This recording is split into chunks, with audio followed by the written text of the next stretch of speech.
Bom dia a todos, sejam bem-vindos. Que bom que vocês todos aceitaram o nosso convite novamente para estar conosco nessa manhã. E gratos também por mais uma semana de proteção, de ajuda, que Deus tem nos abençoado. O café estava bom? Estava bom? Que bom. Outro dia chamaram minha atenção aqui que eu falei que quem não gostou do café que tem que vir mais cedo aqui e ajudar na cozinha, né? Então mas a gente é grato por todos aí que têm ajudado aí nesse sentido também, para que a gente tenha um momento gostoso ali no café e agora com essa segunda parte aqui, todos juntos aqui também nesse salão. Temos alguém que está nos visitando pela primeira vez? Alguém? Levante, por favor, Luiz. Seja bem-vindo. Parabéns pela sua presença. Mais alguém? É a primeira vez no Encontro de Homens? Tudo bem? Seja bem-vindo. Uma salva de palmas para esses dois homens aí que estão aqui conosco. Então, sintam-se bem aqui conosco. Lembrando novamente, todo último sábado do mês nós temos o nosso encontro aqui. Então já deixa lá reservado na sua agenda, em setembro também, no último sábado, esteja aqui conosco. Eu queria, antes de a gente iniciar, fazer uma oração, e eu queria pedir para o Wender vir aqui um pouco aqui na frente. Muitos talvez não saibam, né? Mas o Wender, casado com a Caroline, eles tiveram a filha deles, a Isadora, e a Isadora está com alguns problemas de saúde, está na UTI, a gente tem orado como igreja por eles, e eu queria ter esse momento que a gente orasse por ele, pela família dele. Ele está aqui, né, junto conosco, que bom que você está aqui conosco, e queria orar pela família dele em especial e também abençoando a nossa manhã. Querido Deus, quero chegar a Ti nesse momento, te agradecer pela vida de cada homem que está aqui, pela oportunidade que temos também de tomar esse café juntos e agora também ouvir a Tua palavra. Te agradeço que Tu tens nos protegido e abençoado. Quero te pedir em especial agora pela família do Wender também, Pai, que está aqui conosco. Pelo Wender, pela Caroline, pela Isadora. Pedimos pela cura da Isadora, se for da Tua vontade, Pai, que Tu possa estar fazendo um milagre na vida deles, Pai. Obrigado pela vida do Wender, que ele está aqui te servindo e que Tu possa estar abençoando ele, tanto aqui como na sua casa, no seu lar, sendo um homem forte nesse momento talvez de dificuldade, Pai, e Tu possa estar abençoando ele e toda a família. Obrigado mais uma vez por esse tempo. Esteja abençoando também o nosso momento de louvor. Isso eu oro e te agradeço. Em nome de Jesus. Amém. Pessoal, vamos ficar de pé então. A gente sempre canta duas músicas, né, para os nossos visitantes. A letra vai estar sendo projetada ali. E são músicas que a gente exalta e glorifica o nome do nosso Deus. Então vamos cantar com alegria juntos.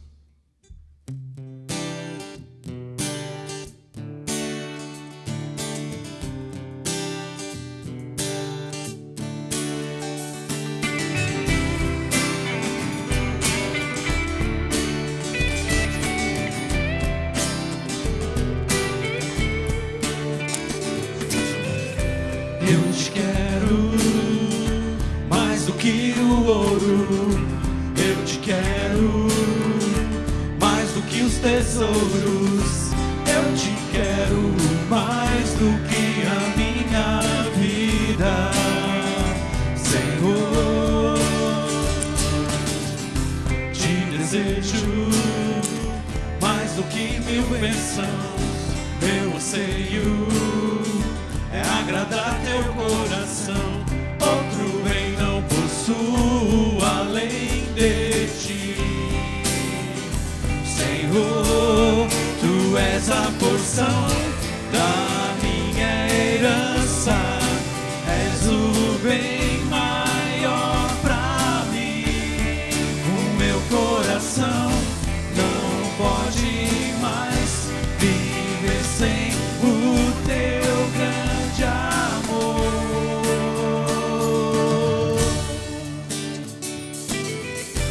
Eu te quero mais do que o ouro, eu te quero mais do que os tesouros. Eu te quero mais do que a minha vida, Senhor. Te desejo mais do que 1000 bênçãos. Meu anseio é agradar teu coração. Outro bem não possuo além de ti, Senhor. Tu és a porção da minha herança, és o bem maior pra mim. O meu coração não pode mais viver sem o teu grande amor. Tu és a porção da minha herança, és o bem maior pra mim. O meu coração não pode mais viver sem o teu grande amor.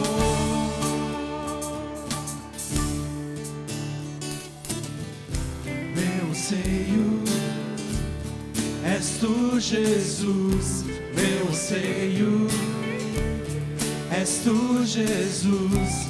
Meu anseio és tu, Jesus. Tu és a porção da minha herança, és o bem maior pra mim. O meu coração não pode mais viver sem o teu grande amor. Tu és a porção da minha herança, és o bem maior pra mim. O meu coração não pode mais viver sem o teu grande amor.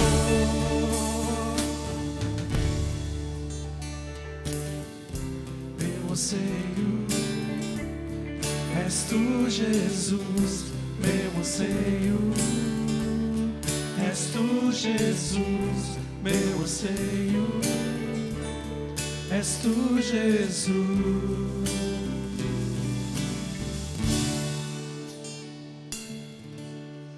A próxima música que a gente vai cantar agora fala sobre tempestades na vida, né? E eu gostaria que a gente cantasse ela também como uma forma de expressar a nossa oração, a nossa confiança no nosso Deus. Amém? Vamos lá.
Sobre a tempestade eu voarei,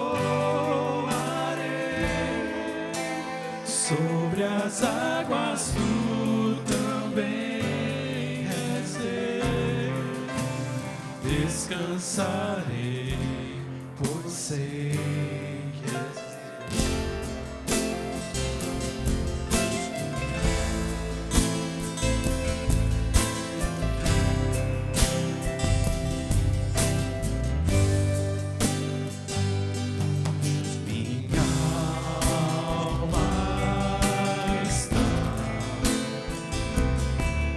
Segura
descansarei, pois sei que és Rei.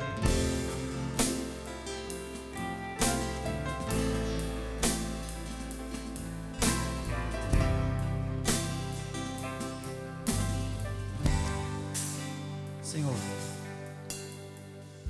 queremos confiar no Senhor em todos os momentos das nossas vidas, Pai. Sabemos que muitas vezes as dificuldades vêm, mas jamais o Senhor nos abandonará. Por isso queremos declarar a nossa fé, a nossa confiança no Senhor, Pai. Fala conosco agora através da sua palavra, é o que te pedimos e agradecemos, em nome de Jesus. Amém. Amém. Pode sentar.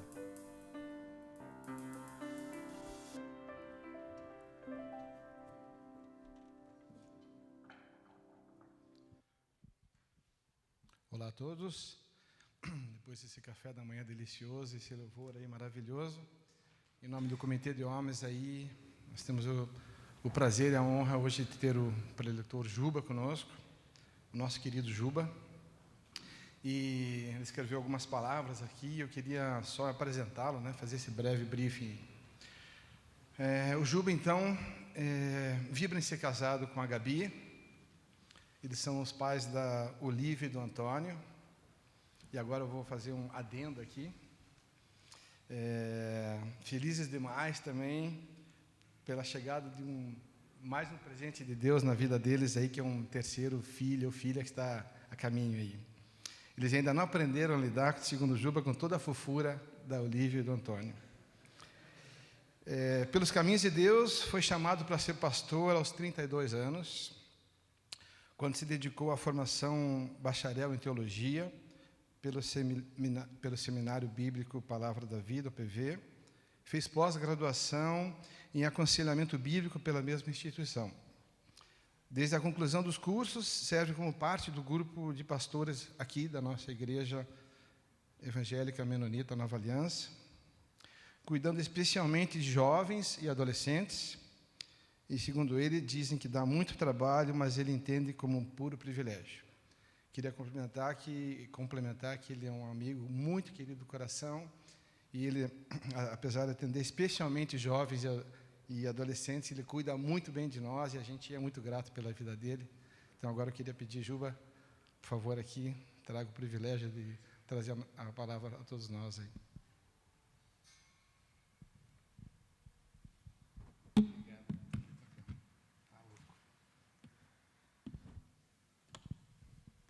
Sabe quando o sapato é maior do que o pé?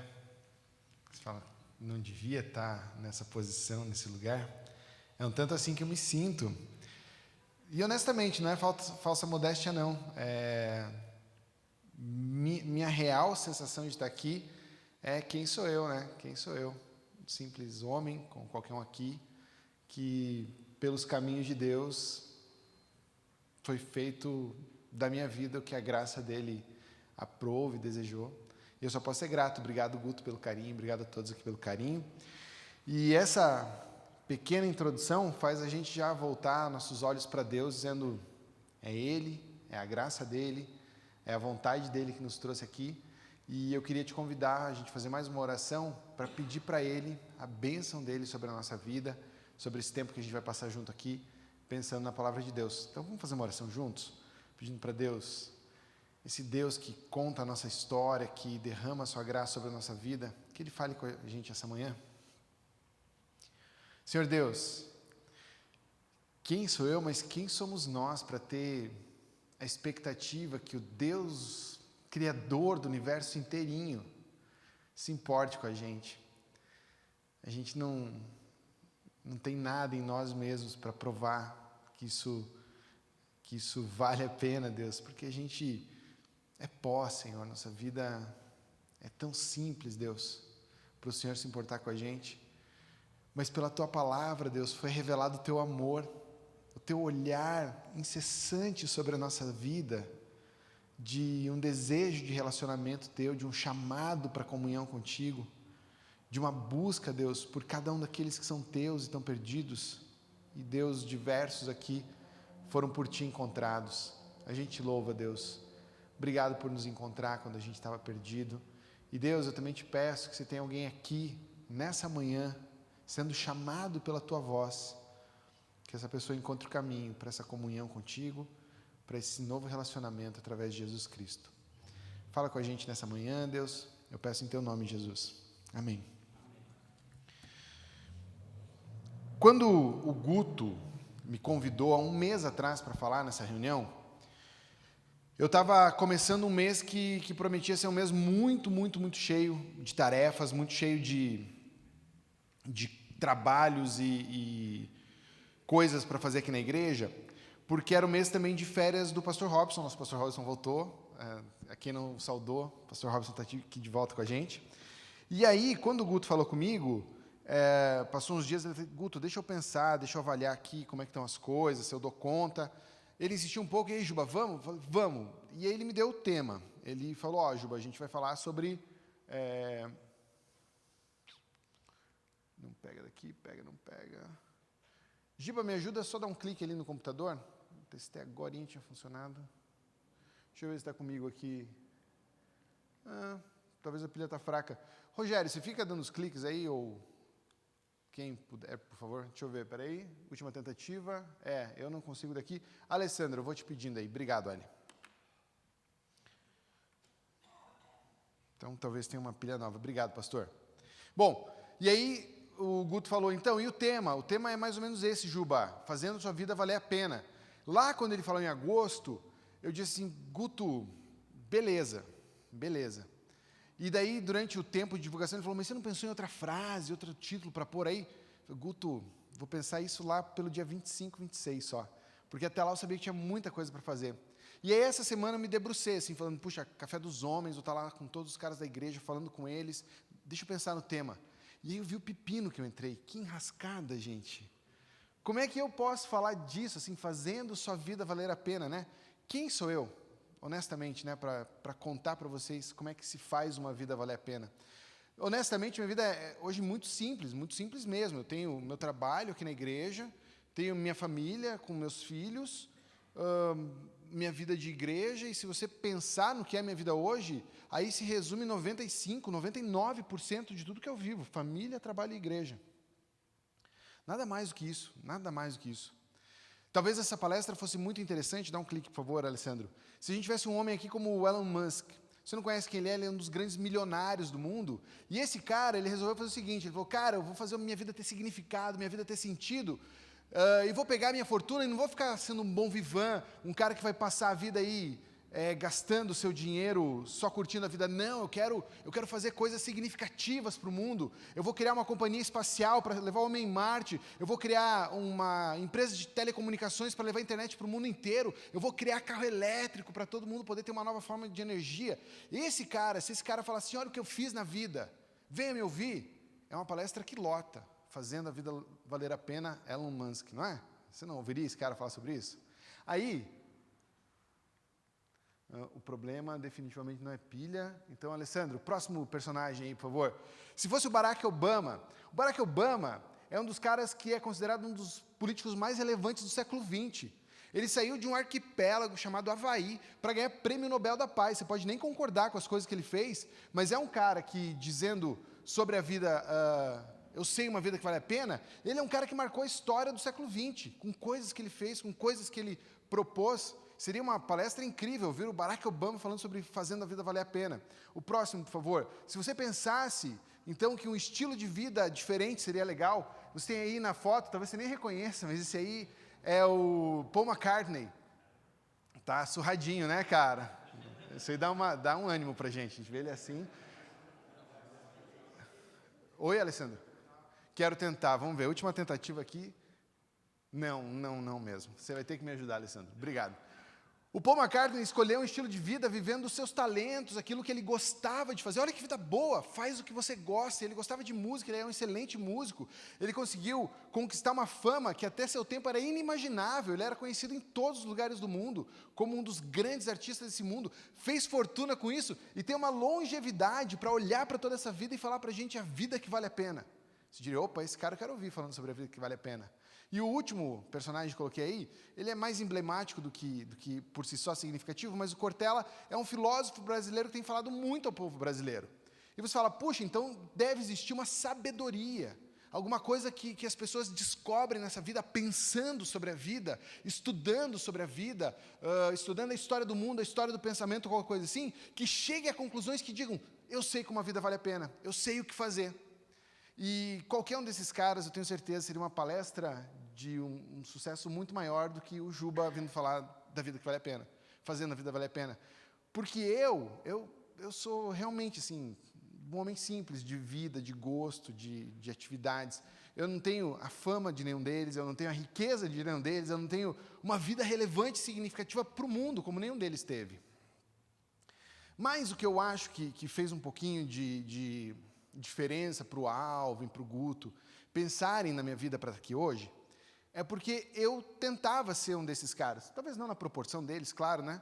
Mas eu tentava ser um desses caras com o meu trabalho, com as coisas que eu gostava e os meus talentos, com o dinheiro que eu poderia juntar. E tudo isso eu tentava concentrar em fazer a minha vida valer a pena. Até meus 30 anos, eu trabalhava como publicitário, em certo sentido, alcançando algum grau de carreira interessante, assim, bem conhecido na cidade, com propostas fora da cidade, crescendo na carreira, no mercado, crescendo em rendimentos, sendo reconhecido, dizendo coisas que as pessoas queriam ouvir, opiniões respeitadas, e tudo isso parecia que minha vida tinha sentido, tinha significado, tinha relevância.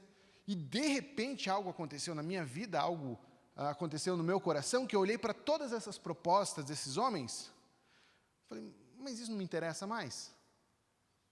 Não me interessa mais ser milionário? Não me interessa mais mudar o mundo pela política? Não me interessa mais ser famoso ao extremo? Não me interessava mais nada disso. E quando alguém que tem uma vida que aponta nessa direção, de repente fala, mas isso não me interessa mais, talvez pessoas queiram ouvir para dizer, o que você encontrou na sua vida que é diferente do que esses caras têm, mas que vale a pena viver?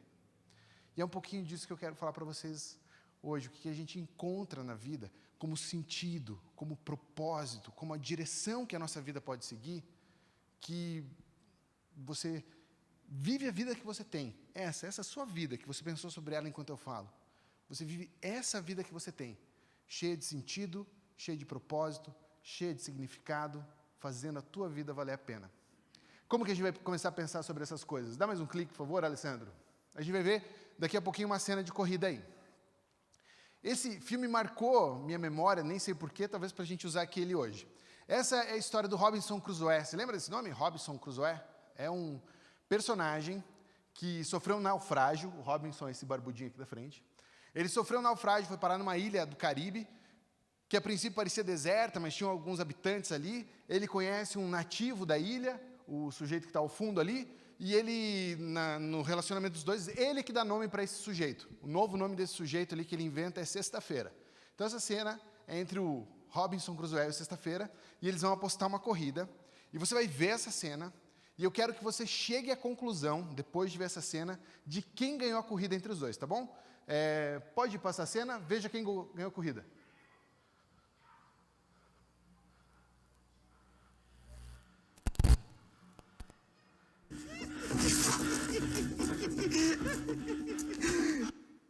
Muito bem, pareceu fácil, calma. Porque você precisa saber do contexto dessa história. O que está acontecendo no filme aqui nesse momento é que o Robinson Crusoe resolveu civilizar o Sexta-feira. Ele quer ensinar para o Sexta-feira os grandes valores da humanidade, os grandes valores da nação que ele veio, a Inglaterra. E ele começa a ensinar para o Sexta-feira algo chamado esportes. E o Sexta-feira fala, esportes? O que são esportes? Aí o Robinson fala, esportes são algo da mais alta nobreza humana. Envolve coisas como hombridade, envolve coisas como esportividade. Esportividade você não vai entender agora, porque são valores muito profundos, você demoraria anos para entender, mas eu vou te ensinar a elegância, a beleza do que são os esportes. A primeira coisa que a gente vai fazer é disputar uma corrida. E ele se põe aqui na linha de largada. E daí o Robinson fala assim, vou falar 1, 2, 3 e já. E quando eu falar já, a gente corre para ver quem vence. E Sexta-feira, vence? Como assim vence? Então, o melhor corredor vence. O melhor, você quer dizer o mais rápido? E daí o Robinson Crusoe fala assim, Não, é que nos esportes não importa tanto vencer. O que importa é como você compete. A nobreza, o valor. Então, entendi, o importante é como eu competi? Beleza. Aí o Robinson vai falar, 1, 2, 3 e já. Passa de novo a cena, Alessandro, por favor. Você tem que vir um para trás e um para frente. Ready? Ready? Go!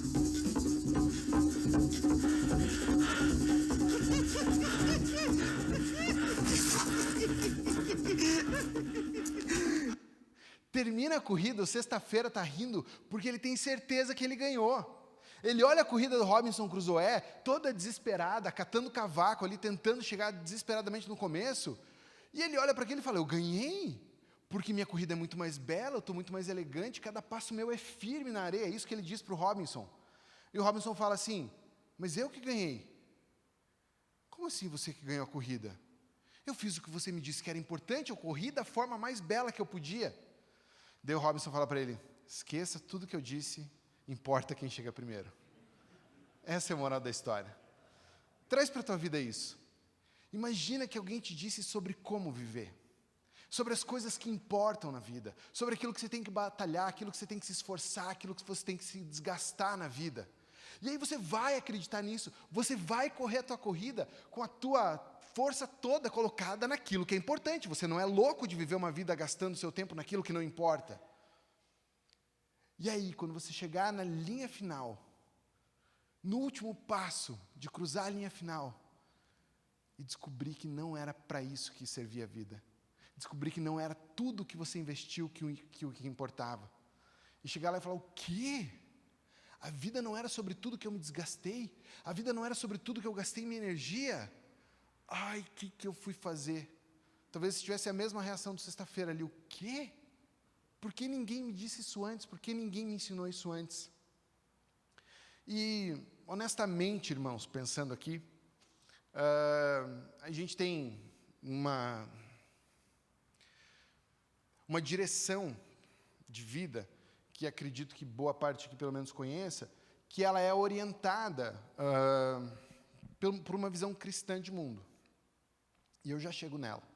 Mas eu e você, a gente não pode ser ingênuo de imaginar que a gente vive de fato numa bolha de pensamento e que o jeito do ser humano, o jeito da humanidade enxergar a vida, de certa forma não nos influencia, de certa forma não nos afeta.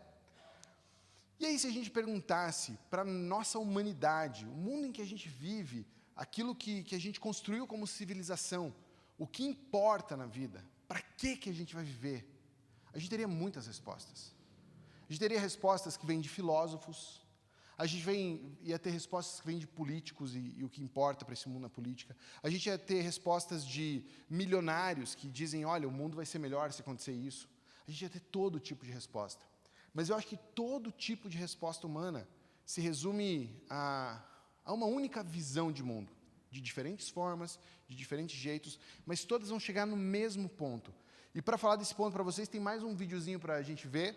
Vou apresentar mais um homem aqui para essa manhã, que é um senhor chamado Carl Sagan. Ele faz a abertura de uma série chamada Cosmos.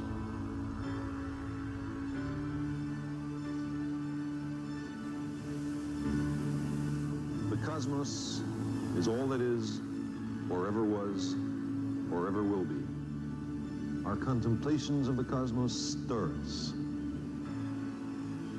There's a tingling in the spine, a catch in the voice, a faint sensation as if a distant memory of falling from a great height. Ele abre essa série Cosmos, que é uma série fantástica, é lindo de ver o conhecimento humano sobre o universo, sobre aquilo que existe, mas ele apresenta aqui uma visão de mundo antes de qualquer coisa. Antes de ele falar a respeito de ciência, aquilo que a ciência descobriu, ele começa dizendo para mim e para você, o cosmos é tudo que existe, tudo que existiu e tudo que existirá. Se ele começasse esse vídeo falando assim, Deus não existe, vocês acham que alguém ia continuar assistindo lá nos Estados Unidos ainda? Ia ser rejeitado na hora, falando, que é isso? Esse vídeo era programa das escolas dos Estados Unidos até a década de 80, 90. Teus filhos devem ter assistido eles nas escolas dos Estados Unidos. Mas se ele começasse dizendo assim, Deus não existe, e o universo é tudo que existe, esse vídeo ia ser rejeitado automaticamente. Mas ele não começa assim, ele começa dizendo, o cosmos é tudo que existe, tudo que existiu e tudo que existirá. O que ele está dizendo, pode dar mais um clique, por favor, Alessandro? E mais um ainda, é que tudo, absolutamente, está tudo dentro de uma caixa. Ok, ele fala que essa caixa é incrivelmente grande, que se a gente contemplar o tamanho dessa caixa, a gente vai ficar maravilhado. Ela é imensa o suficiente para a gente imaginar que todas as respostas estão dentro dela. Ela é misteriosa o suficiente para a gente considerar que talvez todos os significados da vida estejam dentro dela. Ela é complexa o suficiente para a gente tentar encontrar dentro dessa caixa todas as razões para existir, para viver, para seguir adiante. Mas essa visão de mundo é a visão de mundo de quem diz que fora da caixa não existe nada. Existe a caixa. Ela é tudo que existiu, tudo que vai existir e tudo que existe agora. Aí, a gente vive num mundo que acredita muito nisso. Em parte, a visão científica prega isso. A gente tem a ciência como uma bênção, uma maravilha de Deus do ser humano descobrir a natureza e descobrir como pode desenvolver, evoluir essa natureza, melhorando a vida nossa e de pessoas. Ciência é espetacularmente algo criado por Deus no ser humano, de descobrir a criação e desenvolvê-la. Mas a ciência hoje também diz que tudo que existe é a caixa. Tudo tem que estar aqui dentro, todas as respostas vão estar aqui. Um exemplo disso é o primeiro homem a ir ao espaço, o Yuri Gagarin. Ele vai ao espaço. Ele volta à Terra e ele é entrevistado. Das primeiras coisas que ele diz na entrevista dele, uma das frases é a seguinte: eu estive no céu e não tinha nenhum Deus lá. Como quem diz assim, gente, parem de se iludir, parem de viver por uma fantasia, parem de viver por uma ilusão, porque tudo que existe é aqui, é carne, é osso, é matéria. Parem de se iludir. Vamos viver a vida segundo o que a gente descobrir aqui dentro da caixa. É aqui que a gente vai achar razão, propósito, sentido, significado para a nossa vida. A ciência faz isso, a filosofia faz isso também. A filosofia tenta observar, então, de dentro da caixa, a própria caixa, e pelas pistas que vai colhendo aqui e ali, pela razão humana, pensando que dentro de nós, pela nossa capacidade de pensar sobre a vida, a gente vai encontrar as respostas que a gente precisa. Olhar e examinar talvez muito bem cada detalhe, cada canto, cada partezinha da caixa, talvez dê para a gente a razão de viver, a razão de existir. E mesmo, se você considerar, talvez, a grande maioria de toda a espiritualidade humana, é simplesmente pegar, abrir a caixa e colocar a espiritualidade lá dentro e fechar. Porque todos os deuses de religiões panteístas são deuses da caixa. A deusa Lua, o deus Sol. Mesmo se a gente falar sobre pessoas que não acreditam em deuses desse jeito, mas energia, pensamento positivo, que a força esteja com você, é de dentro da caixa. É tudo aqui dentro.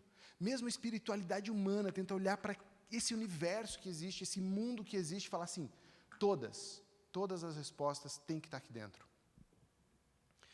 E o que a visão cristã propõe é que, de fato, existe a caixa, existe aquilo que Deus criou, mas existe alguém fora da caixa. Alguém que existe, sim, desde a eternidade, que é tudo que existe, tudo que existiu.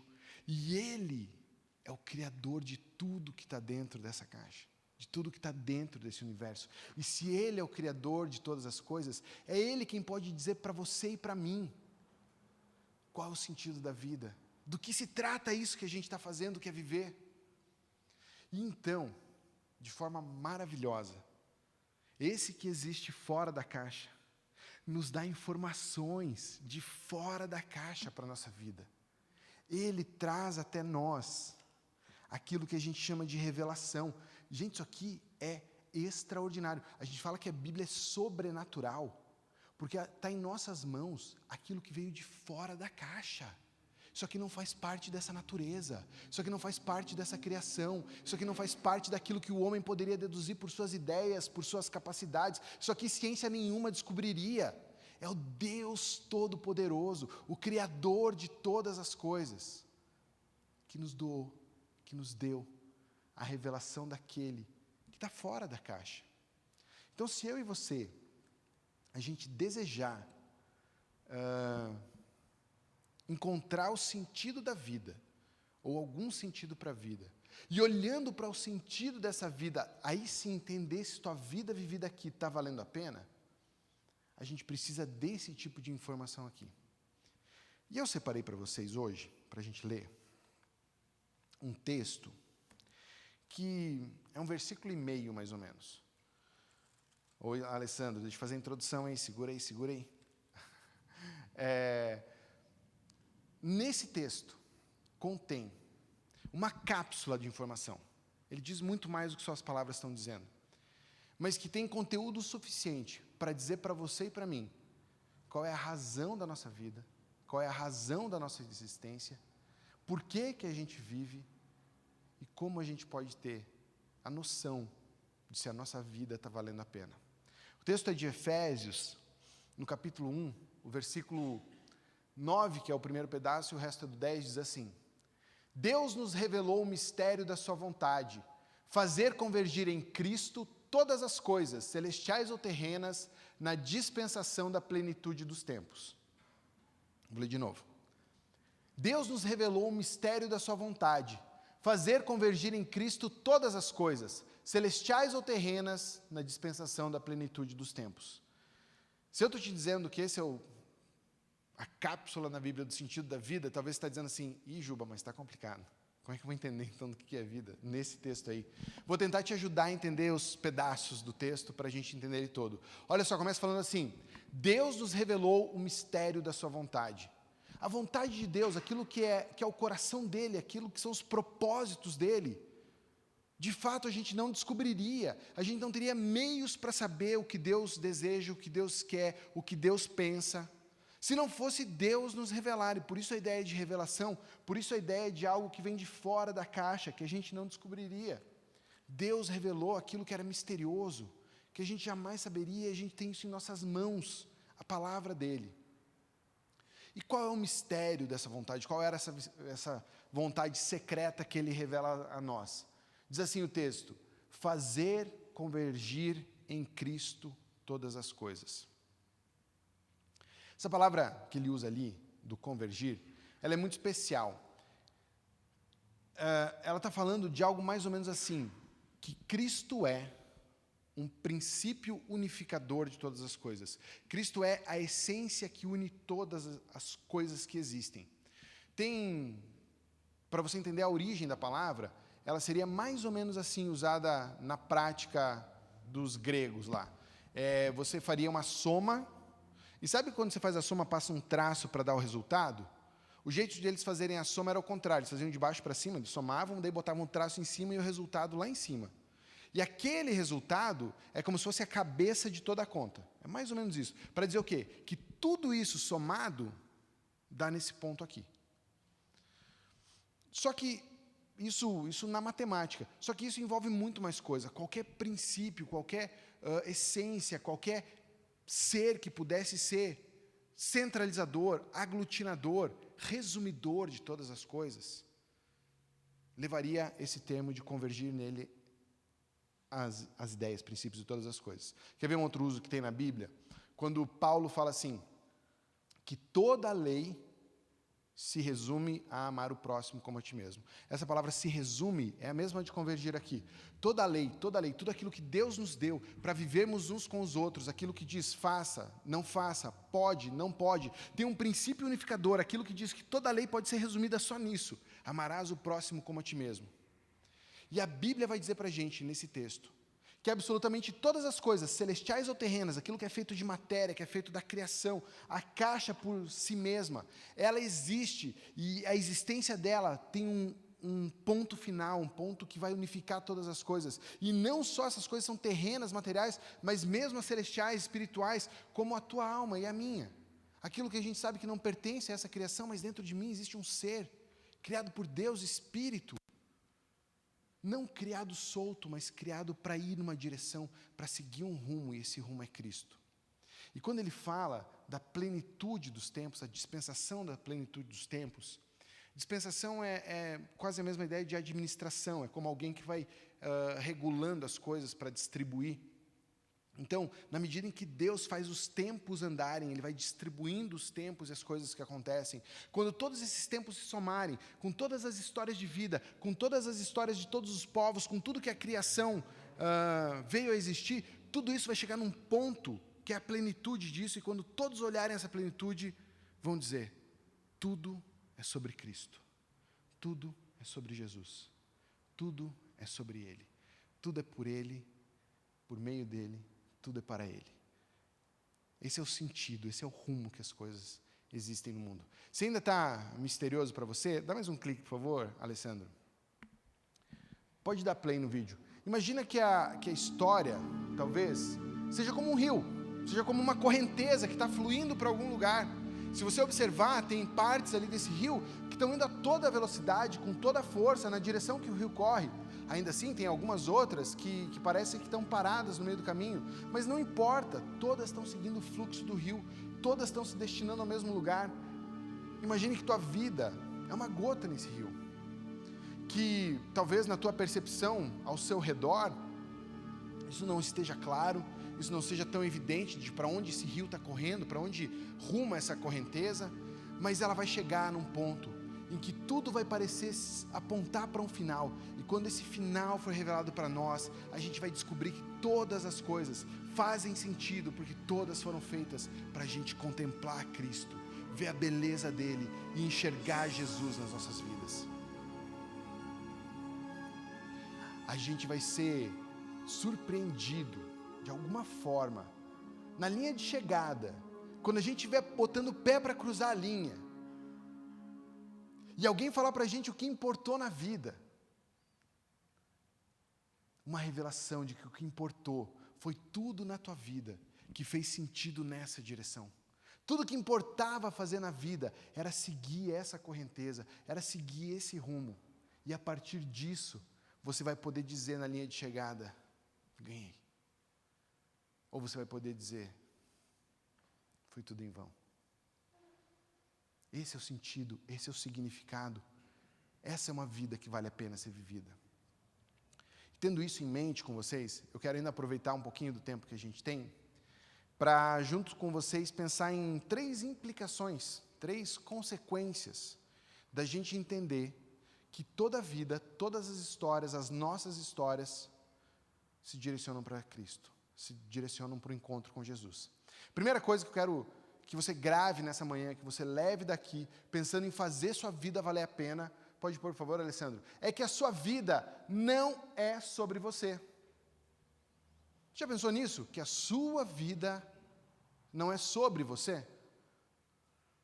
Se esse texto está correto, e eu creio que está, porque vem daquele que está fora da caixa, e revela as coisas como elas são, e ele diz que a nossa vida é sobre para onde ela está indo, e sobre esse encontro com Cristo, eu preciso entender que minha vida não é sobre mim.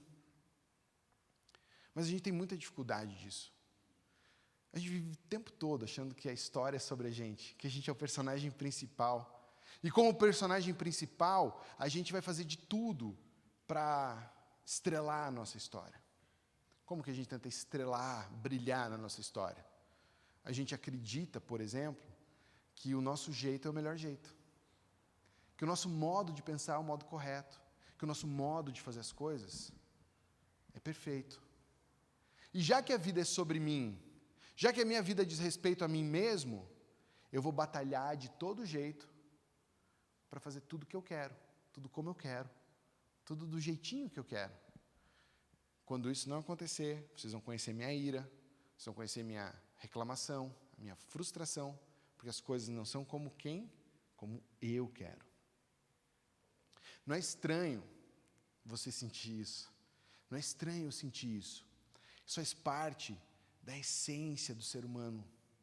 Desde o Éden, desde que nossos primeiros pais, Adão e Eva, escolheram fazer algo inimaginável. Escolheram levar uma vida sem Deus. É a proposta do Éden. É a proposta da tentação, quando se fala assim, se você tomar e comer desse fruto, você mesmo vai ser como Deus.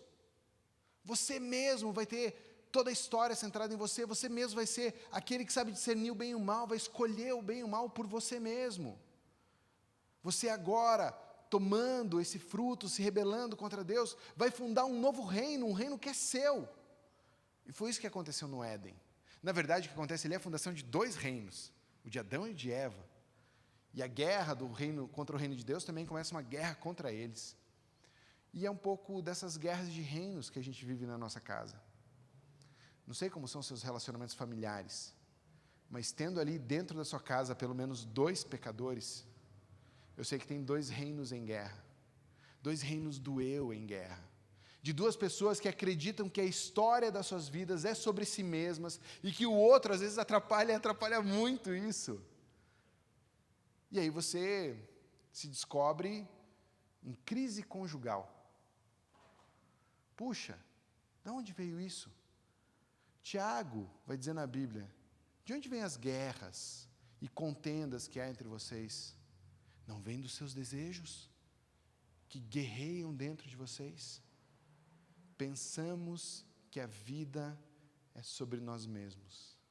E sendo sobre nós mesmos, que a vida tem que ser do nosso jeito, as pessoas se comportarem como a gente quer e as coisas serem feitas à nossa maneira.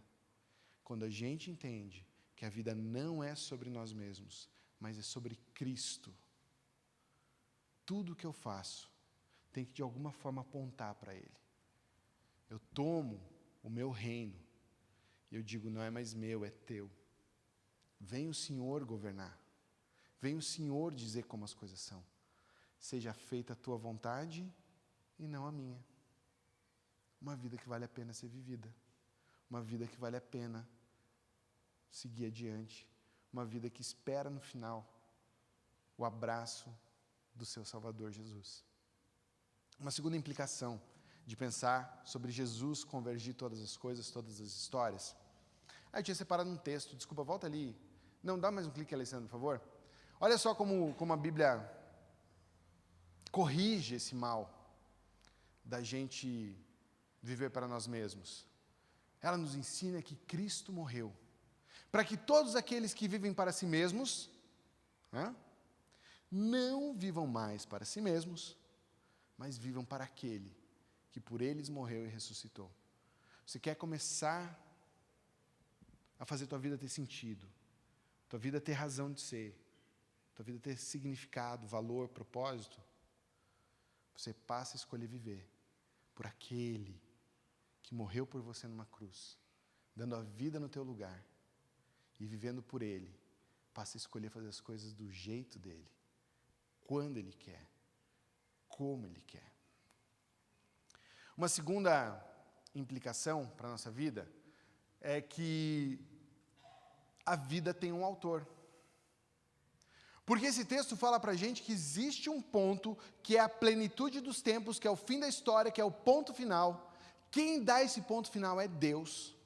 Mas a Bíblia fala mais para a gente, que Deus não está esperando tudo acontecer, olhando para onde vão as coisas, os governos, as pessoas, as vidas de cada um, para de repente olhar e falar, parece que é um bom momento para eu terminar essa história.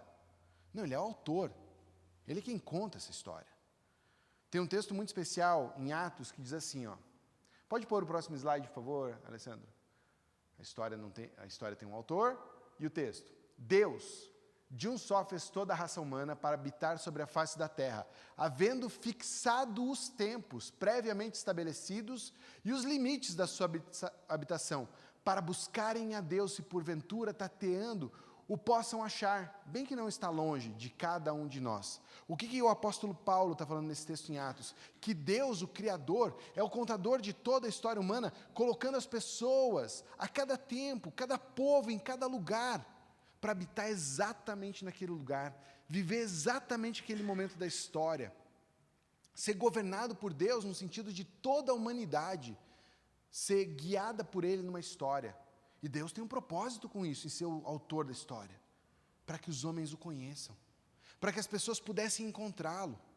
E Ele fala assim, ainda que tateando, ainda que não podendo saber onde Deus estava, porque Ele não está longe. Quem se afastou de Deus fomos nós, os pecadores. Ele continua sendo presente, Ele continua sendo Deus, Ele continua estando em todos os lugares. Mas esse Deus que conta essa história geral da humanidade, imaginando certos povos em certos lugares, dando exatamente o tempo que eles habitariam, não faz isso no sentido populacional, faz isso no sentido individual, pessoa a pessoa. O tempo em que você vive hoje é exatamente o tempo em que Deus desejou que você vivesse. Esse contexto, essa humanidade. Curitiba 2022 é exatamente o lugar em que Deus deseja que você estivesse. A casa em que você mora, a vizinhança que você tem, é um mundo que Deus contou, que Deus criou para você viver. Como isso nos ajuda, como isso nos faz viver uma vida que vale a pena. Se a gente mantiver aquela ideia de que a história é sobre nós mesmos, a vida é sobre nós mesmos, a gente vai tentar tomar de Deus a autoria da nossa vida. A gente vai olhar para o que Deus nos deu e vai passar a rejeitar. Talvez você rejeite seus dons, talvez você rejeite seu nascimento, a sua história de vida, porque você queria uma outra história. Você olha lá para o Elon Musk e fala, se eu fosse ele. Se eu fosse famoso que nem o Obama. Se eu for... Por quê? Porque é uma vida que não é a tua. E você olha para outra vida desejando outra vida, outra existência, outro tudo. Porque você não se submete a uma história que tem um autor e ele não é você. Talvez você olhe para a história e diga, onde é que eu fui me enfiar? Por que eu fui casar com essa mulher? De onde ela apareceu na minha vida? Eu nem lembro. Ela apareceu na tua vida porque o Deus que estava contando uma história que era tua, deu para ela tudo o que precisava na história dela, também para um dia vocês se encontrarem. E as afinidades que Ele criou na tua história e na dela fizeram vocês se interessarem um para o outro, num plano dEle, para que vocês pudessem viver a realização de sonhos dEle. Entenda, a gente não é robô. Deus não faz a gente de marionete. E misteriosamente, tudo foi escolha tua. Mas não tem como ninguém aqui dizer que exatamente onde você está hoje não é uma escolha de Deus para a tua vida. Mas muito do que a gente tem na vida como frustração, como decepção, como trauma, são simplesmente atitudes nossas de rejeitar uma história que não está na nossa mão, de rejeitar um agir de Deus que não é bem como a gente queria, que não é bem como a gente imaginava. E talvez isso, na verdade, te cause medo, de falar assim, a vida não está na tua mão, você não é o autor da tua vida. Te cause medo porque você fala, puxa, como é que esse Deus vai interferir, como é que Ele vai cuidar da minha vida? Se eu pudesse dizer para vocês qual é a qualidade, qual é o sabor, sei lá, da água, da correnteza do rio que você vive, eu teria que chamar isso de amor de Deus. É um Deus de amor que conta a tua história. É um Deus que te ama mais do que você consegue imaginar. Que te colocou nessa corredeira, por assim dizer. Que tem guiado a tua vida. Para onde? Para onde vai dar isso? Em Cristo.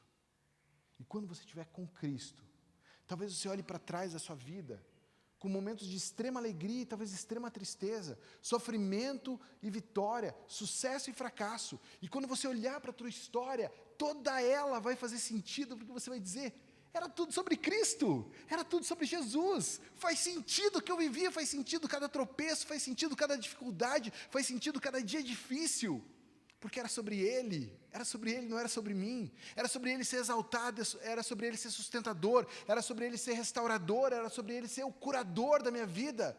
E eu chego aqui no final da história, alegre, não com a maldade que aconteceu na minha vida, mas porque Ele não foi dobrado com a maldade, assim como Ele fez com a história de José, onde a maldade atingiu a minha vida, Ele transformou para o meu bem, para um dia eu estar com Cristo, glorificar o nome do Filho dele.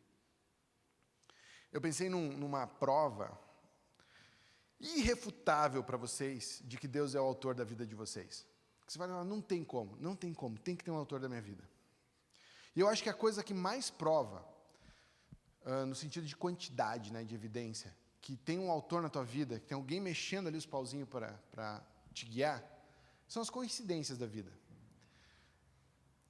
Eu acho assim, cada vez que alguma coisa coincidentemente acontece na minha vida, eu, ao invés de chamar de coincidência, eu falo, Deus, o Senhor está aqui agora. Mas Deus faz isso com todas as pessoas a todo tempo. Eu tentei pensar numa média de quantas coincidências acontecem comigo na minha vida regularmente. Não sei dizer isso. Mas pensa você aí. Considere todas as vezes que você lembra exatamente do que você precisava lembrar em um instante decisivo. De quando você cruza com uma pessoa que não esperava e aquilo te traz um bom momento ou uma coisa oportuna. Das vezes em que você achou que não esperava, das vezes em que te deram o que você não esperava. Mesmo coisas simples como em casa você e sua mulher terem a mesma ideia para guiar a vida. Que você fala, nossa, coincidência, eu queria isso também. E a gente trata assim como banal, coincidência. Se você fizer assim, uma conta por baixo, ou pelo menos prestar atenção, eu acho que ninguém aqui escapa de ter uma coincidênciazinha por semana, pelo menos. Toda semana ali, alguma coisa acontece e fala, caraca, coincidência. Uma vez por semana, dá 50 vezes no ano. 50 vezes no ano, para uma população mundial de 8 bilhões de pessoas, dá 400 bilhões de coincidências no ano.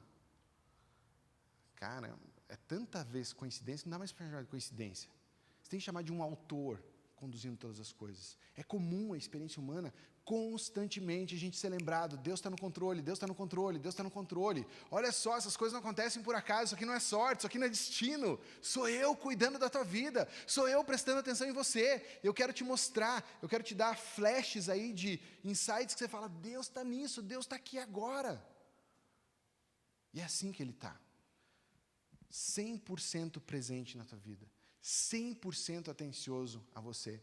Eu conversava com o Thiago Gabri, agora no começo, e ele me lembrou de uma frase que a gente falou juntos, sobre um autor que disse mais ou menos assim, um Deus que é infinito em existência, Ele consegue ter uma atenção infinita para cada um de nós.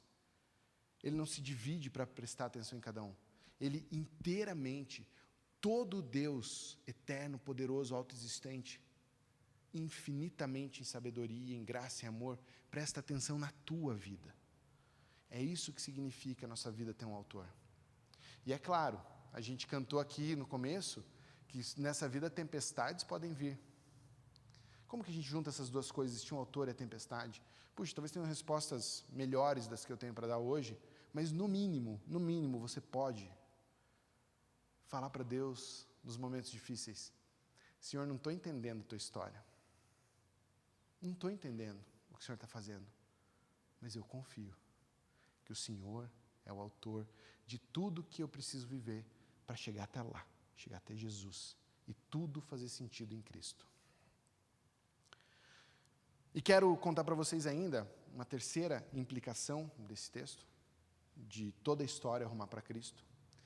Porque é muito misterioso, na verdade, esse encontro final, esse momento da história, é dito ali desse jeito, é uma frase dita, mas fala, cara, como é que vai ser isso? Como é que tudo isso que a gente está pensando aqui vai dar certo mesmo e vai acontecer? Eu não sei, a Bíblia tem alguns insights ali, alguns flashes que falam do encontro com Cristo, da revelação de Cristo. Mas pelo menos um em especial, dá 2 cliques, por favor. Vale a pena se render? Porque quando a Bíblia descreve, dá mais um clique, por favor, Alessandro. Quando a Bíblia descreve esse encontro com Cristo, diz coisas mais ou menos desse tipo, como está escrito, por minha vida, diz o Senhor, diante de mim se dobrará todo o joelho, toda a língua dará louvores a Deus. De alguma forma, esse encontro com Cristo vai significar a rendição completa do meu ser, a rendição completa da minha vida em que eu caio de joelhos, eu me dobro diante dele. A Bíblia diz que isso vai acontecer com todo o joelho. Eu não sei se isso é literal, se a gente vai ter corpos com joelhos e isso vai se dobrar, ou se ela está falando, na verdade, da essência da nossa natureza rebelde, que vai se dobrar diante de Deus. Tanto faz. Porque o fim é o mesmo, é a gente rendido a Cristo. O que a Bíblia conta é que algumas pessoas, nesse dia, vão estar diante do autor da sua vida, do seu Salvador, do seu Senhor, que contou a sua história, e vendo que tudo dizia a respeito a Ele, vão se dobrar dizendo, Senhor Deus, meu Salvador, como eu te amo, como eu te adoro, e o joelho se dobra em rendição completa ao nosso grande Deus e Salvador. Mas a Bíblia também conta que ali haverá pessoas que jamais, nessa vida, se dobraram a Cristo. E ainda assim essas vão ter que se dobrar, dizendo, eu corri em vão. Eu corri a corrida errada. Me disseram que a vida era sobre uma coisa e não era. Eu achei que era importante algumas coisas que não são. Perdi. Eu não sei qual é o estilo de vida que você está tendo agora. Quando a gente fala sobre se dobrar a Cristo, significa que obedecer não é uma coisa amarga, não é uma coisa imposta, não é uma coisa de um dominador que vai te tratar na chibata.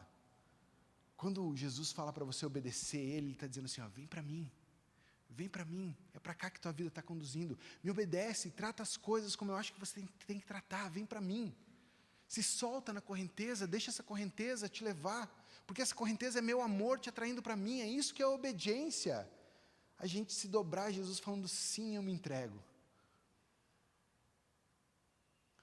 Mas existe, pela vontade de Deus, a liberdade no nosso coração. Talvez para acreditar que a gente vai achar respostas melhores só dentro da caixa. De que a vida é meu respeito, de que eu posso ser o autor da minha vida. E fazendo tudo isso, tentar lutar contra uma correnteza inevitável que um dia vai te pôr de joelhos diante de Jesus.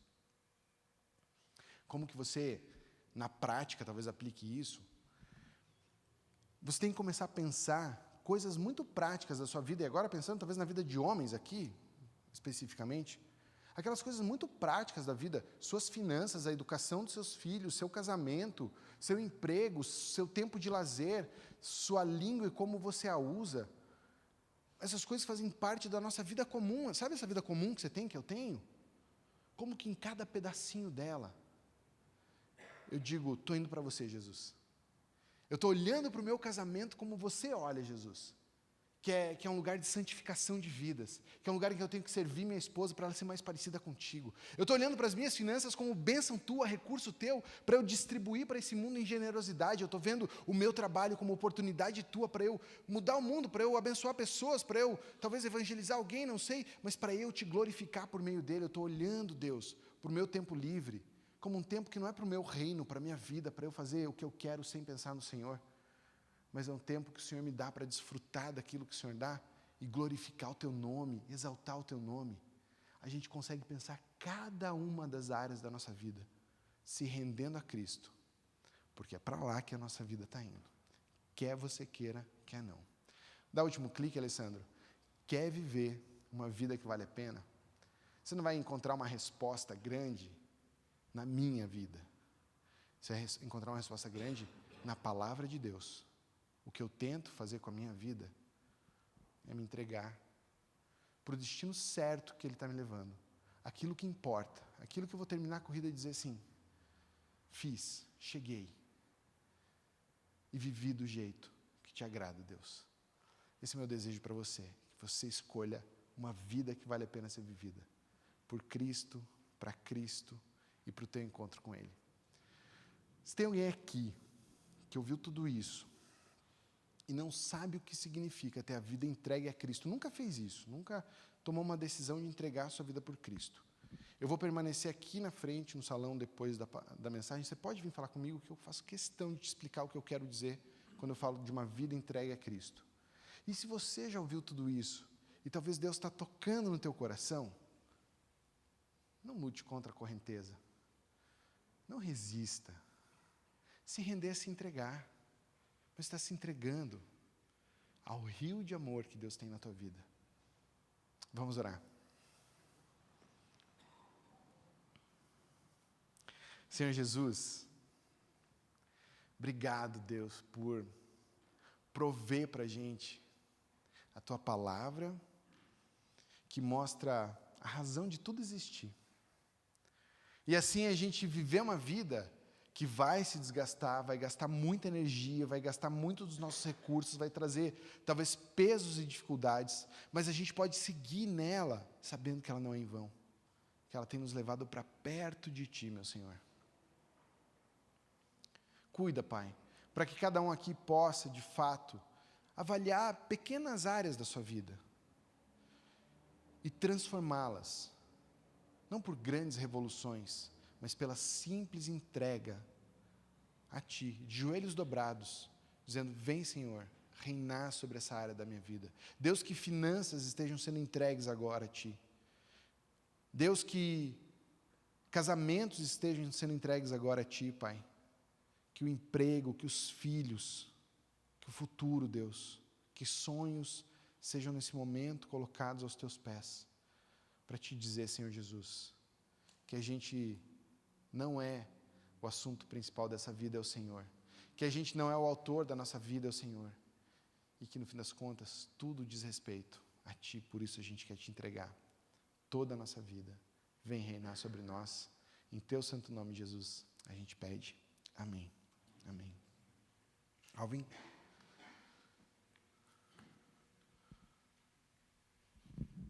Muito obrigado, Juba.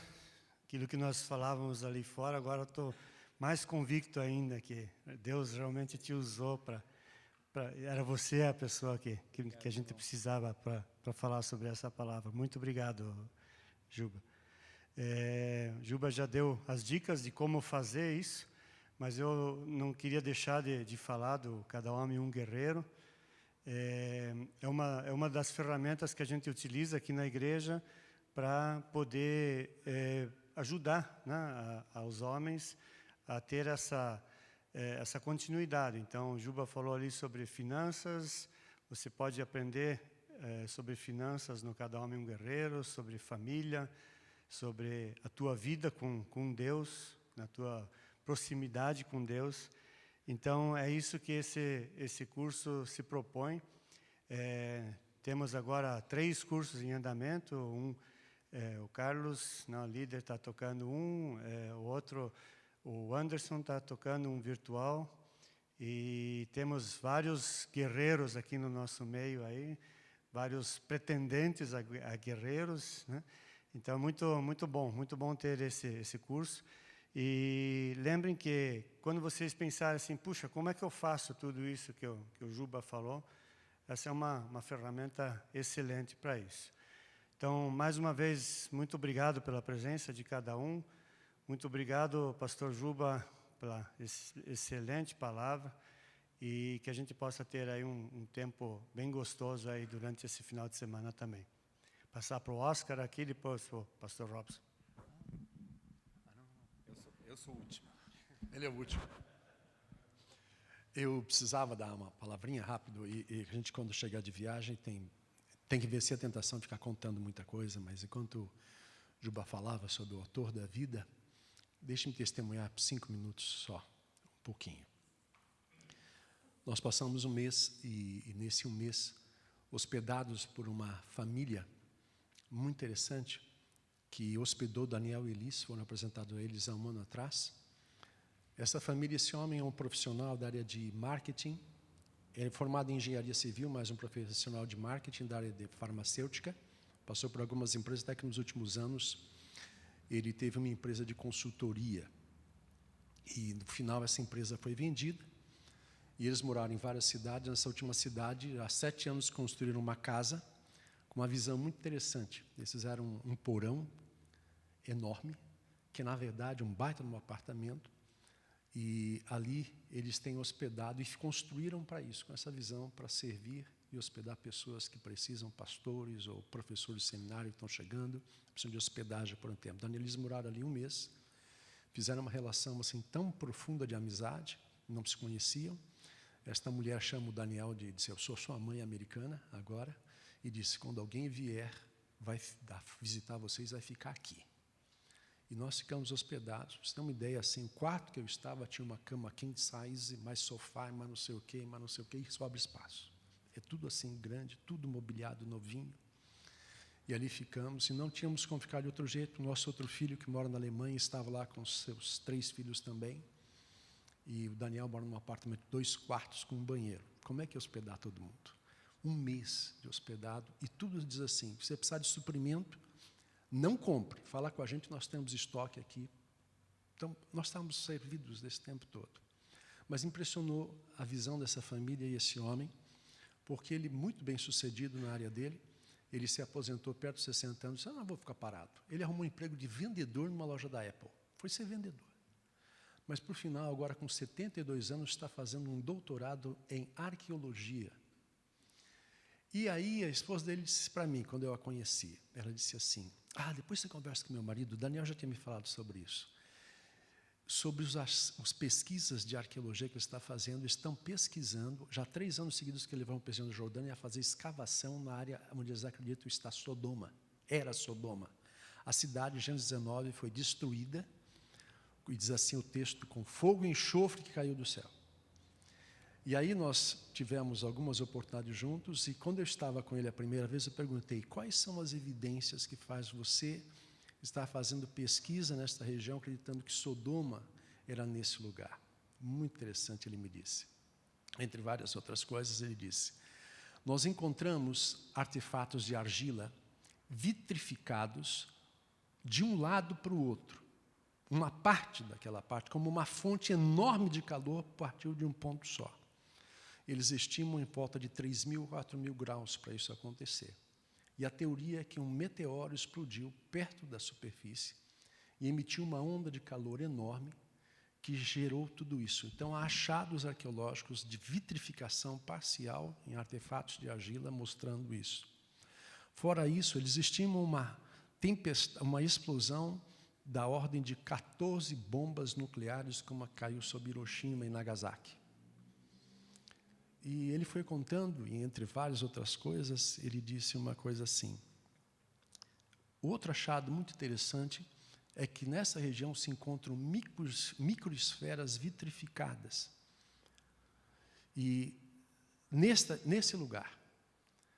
E só se encontram essas microesferas até hoje no planeta Terra, em Nagasaki, Hiroshima e nos lugares onde foram feitos testes nucleares, gerando então o mesmo efeito, a mesma temperatura. Este é o nosso Deus que se revela na história. Esse homem tem 72 anos, 3 anos seguidos que ele vai a essa região da Jordânia para essas escavações arqueológicas. E esse é o Deus que revela nas Escrituras. Ele é o autor da história, o Senhor de todas as coisas. Dos detalhes da vida da gente, pequenos como esse, nos dando hospedagem, não teríamos como custear uma hospedagem dessa, mas é um Deus que cuida de nós. É o Deus que cuida da história de todas as coisas. Temos um Deus bom. Creia nele, confie nele. Esta é uma vida que vale a pena ser vivida. Lembramos a todos que o café é gratuito, mas também ele tem um custo. Então, quem quiser e puder contribuir, nós temos uma caixinha lá na frente e a proposta é de R$10. Muito obrigado.